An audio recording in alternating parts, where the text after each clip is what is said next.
যে মানুষগুলো বাহ্যিক জ্ঞান এবং অভ্যন্তরীণ জ্ঞানকে কাজে লাগিয়ে আল্লাহর নূর দিয়ে পৃথিবীটাকে দেখবে, তারা আপনাকে আগামী দিন সম্পর্কে কিছুটা হলেও সতর্ক করতে পারবে ইনশাআল্লাহ।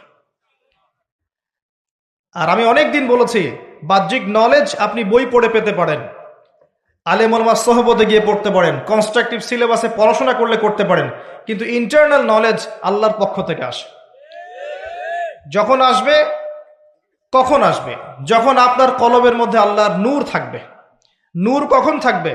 যখন একটা কলব বেশি বেশি আল্লাহ জিকির করে, যখন বেশি বেশি মানুষ কোরআন তেলাওয়াত করে, কোরআন নিয়ে ভাবে, চিন্তা করে, গবেষণা করে, হাদিস নিয়ে ভাবে, ফিকির করে, তাদাব্বুর করে, তাফাক্কুর করে।